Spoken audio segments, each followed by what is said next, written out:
Ready, mate? Ready? Go. Good boy. The essentials. But no, I got these the other day. My new walking boots. Look at them. Because these ones, the smells ones, absolutely cool. Nice ones.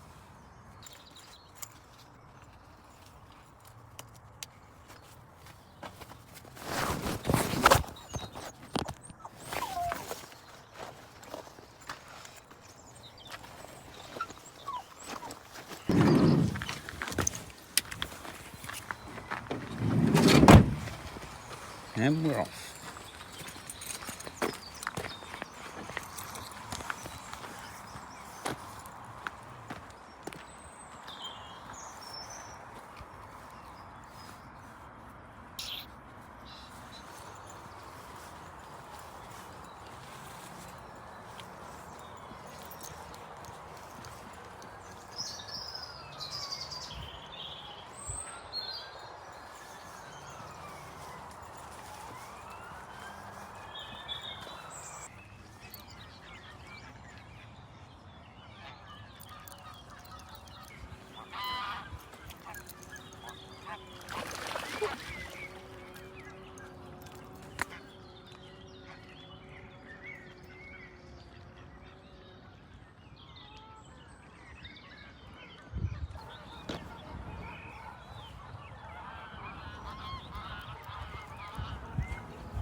So I already recorded this, but I did it in the van whilst I was driving, and all you can hear is the van noise. So that was great. So a couple of weeks, maybe a month or so ago, me and my partner got accepted on the house, paid for the survey. Survey came back and basically said the house was falling down. I think it was had bowing, the roof was bowing, and was being held up by makeshift supports. So whoever was selling it obviously knew. And I think the floor was rotting. It had damp and it was rotting. So we decided to pull out, and we lost like, I think it was like £800 what we've already put into the checks and surveys and stuff. So at the weekend we went and viewed a house Saturday, and literally same day we put in an offer. Obviously it was bank holiday weekend, so we didn't get a reply till it was Tuesday, and it got accepted. So fun. We're going through all the checks and surveys again now, so second time lucky.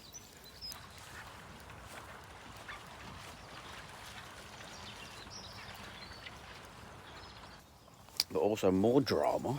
So I think it was 2 years ago now, where we normally walk dogs. My partner used to walk dogs as well, so we used to meet up, and one day pulled up at the woods, we call it. We had got out of the van, we had dogs barking and like a shouting, someone shouting.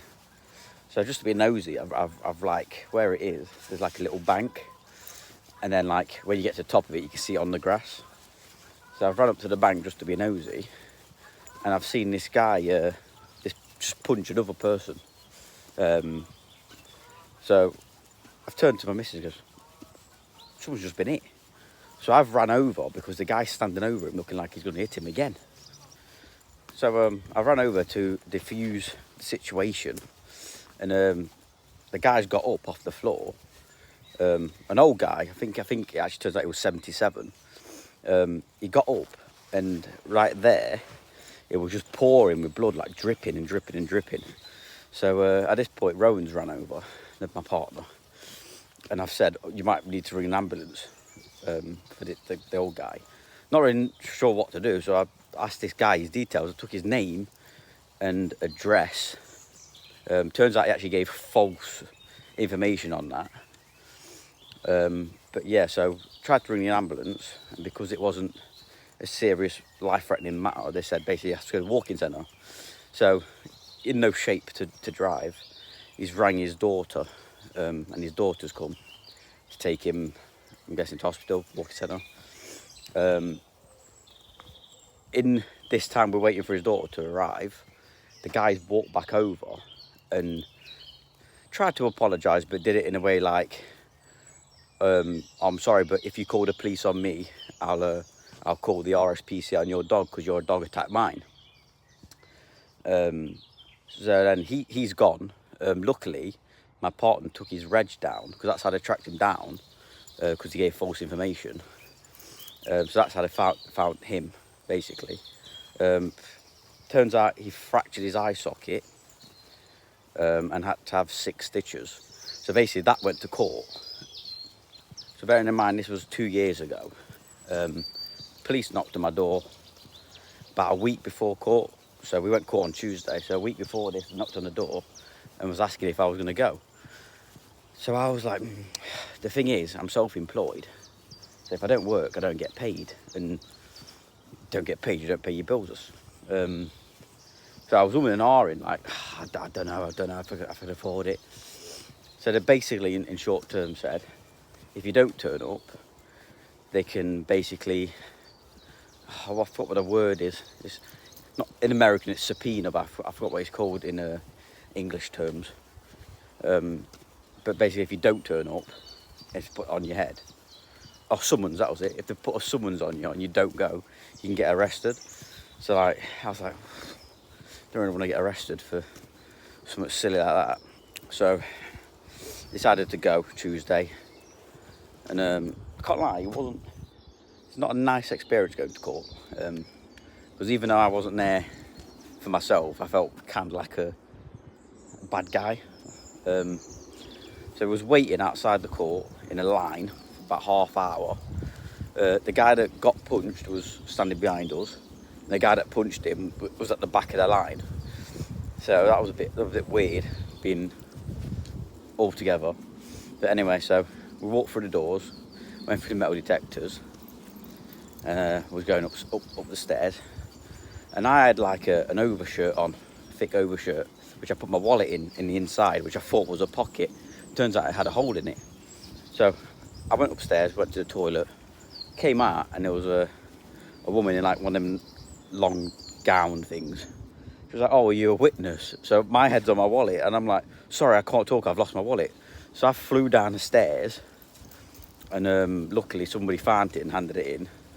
And I had over £100 of cash in, so... Whoa. So we got took into a witness room, so it's just like a room out of the way where all the witnesses are. And this guy basically talked us through the layout, what's going to happen, and basically, so we're not going in blind really. Then about an hour after being there, this woman came in with a gown on, the one who wear the wigs, not sure what she was, but she basically said what's going to happen is I'm going to ask you questions from your statement, go through it, defendant's going to cross-examine, try and trip you up, blah blah blah. And then she said she's read the guy's statement, and on his statement he said that the guy he punched, his dogs attacked his, and he tried to get the dogs off of his dog, and whilst doing so he got bit or nipped, and in a panic he's flung his arm like that and accidentally hit the guy. So in accidentally doing that, he's fractured someone's eye socket, I think it was, and gave him 6 stitches. So that was his plea basically. He was pleading not guilty, and that was his story. It was an accident. But I think at this point, either his lawyer or whatever has come back to him and told him there's 2 witnesses that's seen it happen, and the smartest thing to do would be to plead guilty, which he did, which I'm actually thankful for, because I was literally trying to not to have an anxiety attack. Bricking it, I was absolutely bricking it. So a woman came back in and said he's pleaded guilty to it, and his excuse was his missus gave birth at 4 a.m. that morning, and he hadn't been asleep and just lost his temper, which from pleading not guilty to an accident to pleading guilty and saying it was just literally like bemusing, to be honest. Baffling what happened. Bemusing. Yeah, so pleaded guilty, and he had to pay £750 compensation to the old guy, and he got a 12-month suspended sentence. And if he does anything in that time, he goes to prison for 4. I think he was there for about 3 or 4 hours. But this is how tight they are for what you can claim back for a day's, basically missing a day's work. The guy was there who was talking to us. He basically said, like, telling us, oh, you can claim back expenses, blah blah. And he said, but because you're under the 12 o'clock threshold, you can't claim basically food and drink money. So being there from 9 o'clock till just before 12, you can't claim any expenses. And the expenses are like £2.50 or £2.60 or something. So it's not even a lot anyway. And then considering the closest food and drink shop was Tim Hortons. So we went there after and spent £25 in there on a breakfast. And so yeah, it's crazy really. But the guy was telling us like how many people actually walk with no convictions or anything for like serious charges because witnesses don't turn up. So I was like, to be honest, right, I don't blame them, because if you're self-employed, like I said earlier, and if you don't work, you don't get paid, why would you give up a day's wage to go to court and potentially not even get paid £2.60 in expenses for food and drink? Do you know what I mean? Obviously there's travel, you get paid for travel and stuff like that, but it's not a lot, especially if considering what people get paid on a day's salary anyway. I think after I did all the expenses, which I did out of hope as well, I don't think I did it right, so I don't think I'll get all of it. I think it came to like £87. Oski!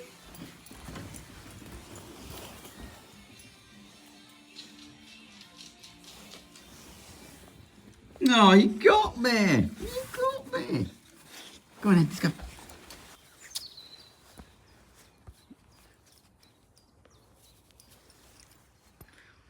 Druggy boy. Come on, Leo. Yeah, my boy. Get lost in the grass, you will. Yeah, mate.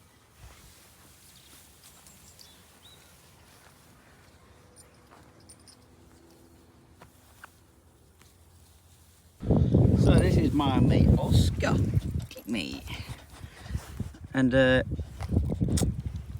he's on a diet, bless him, because the owner went to the vets the other day, I'm guessing for a checkup, and they found I think a lump on his leg, which they're concerned about. So I think they want to operate on him, but they can't until he loses a little bit of weight, because he's a chunky boy, our Oscar, our big good boy Oscar.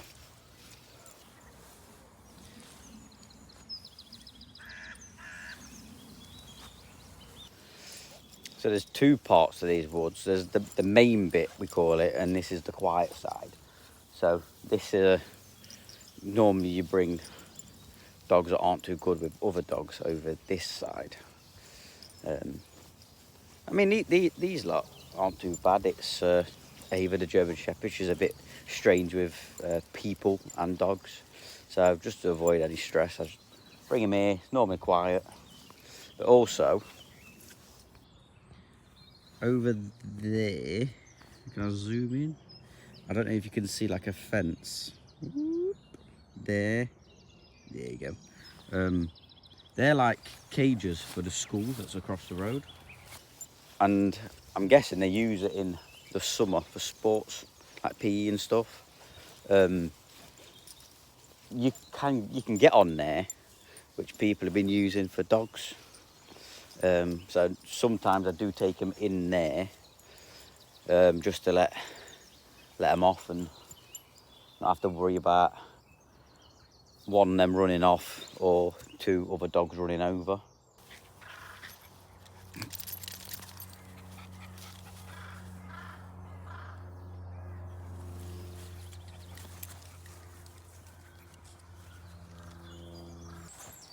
Basically this is it, just a school sports field really, enclosed. So I could let Oscar off and not worry about him running off. Apart from you, she still has to be attached to me because there's like holes around there. She likes to get under and she'll run back to the van. Come on here. Tripod. So I've been wanting to do like a vlog style video for ages, but to be quite honest with you, not a lot really happens. Not a lot of interesting things happen. It's just take your dog for a walk. Sometimes something weird or interesting, but not enough to make a video. So I'm actually interested if anyone's got any ideas or any advice on how to do these type of videos, or what you'd like to see, or what's interesting to you as an audience. Let me know, because I don't really know what I'm doing, to be honest. But like, I had the idea when me and my partner used to walk together, and then she left to work for the Muslim movement, so I carried on my own. I had this idea of, oh, I'll get on social media, I'll do YouTube and do TikTok videos and stuff like that. And in the thought process of, it's extra income in it if you can get views and subs and stuff like that. But unless you've got like a niche or a subject or something interesting, it's hard to carry on doing videos and actually make any money off TikTok and on YouTube. Get on TikTok, get on YouTube, because if I'm being honest, dog walking is not a very well paid job. I didn't get into dog walking I didn't think, oh, I'm going to make loads of money. It was sort of, I wanted to do it. It's something I like doing. Dogs and walking out on your own. You don't have to deal with that many people on a daily basis. And at the time I started doing it, I had mental health problems, and this was just easy to do. We started this business pre-COVID, and it was doing all right. Obviously, COVID happened. You lose people, you gain some after. It's not an issue, is it? But after COVID, the number of dog walkers in our area like quadrupled. There are people obviously lost jobs and what have you, and obviously dog walking was the first thing they jumped into. There was a dog page on Facebook, and it was like a group for dog walkers, and you'd put your like clients that you can't do, or you take off other people. There was only like 50 or 60 people in there.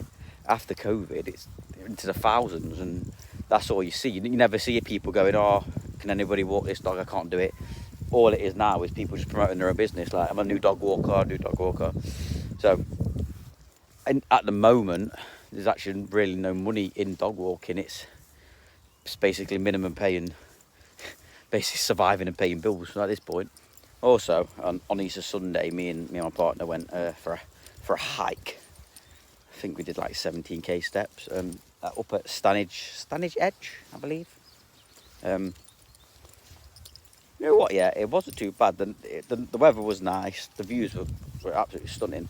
But the issue was, I think it's going to be an issue with most places now because of social media. There was just loads of like people. So obviously, the further you walked, the more it died down because people weren't there. Well, most people weren't there for a hike. They were just there to like go to close cliffs and just take pictures and stuff like that. But yeah, it was just kind of ruined it for me. I enjoyed it, but I would have hoped it was a bit quieter. So if anyone else has got any good suggestions where it's not busy places, let me know.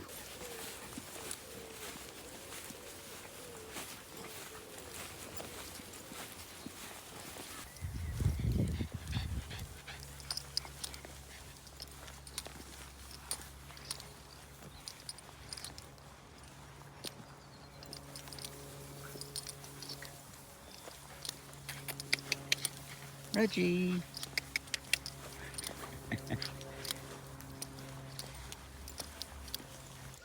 So my partner works for the Muzzle Movement, and she got me an affiliate code about a year ago. So I've left like the link in my my bios on my TikTok and YouTube and Instagram, stuff like that. And throughout the year, people have been using it, and I've been getting like money. I forgot what it's called when people use your code. And I saved up enough money recently to get some new long lines. So I went for these detachable handle ones. So it's like this one, but I can unclip it so the handle stays dry, and I've still got the long line. I've got two. Cool, aren't they?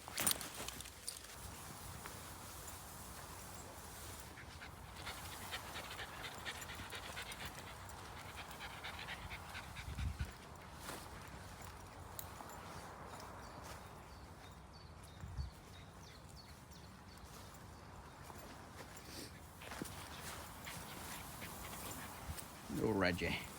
Reggie, hello. Hello, boy. Wow.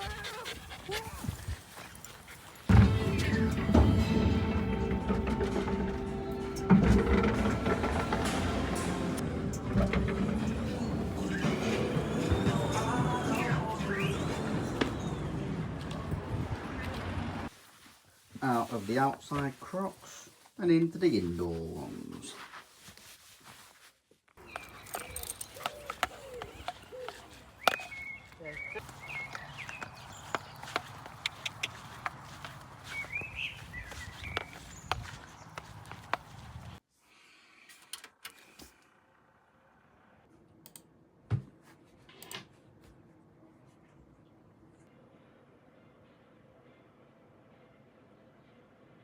They look very cute.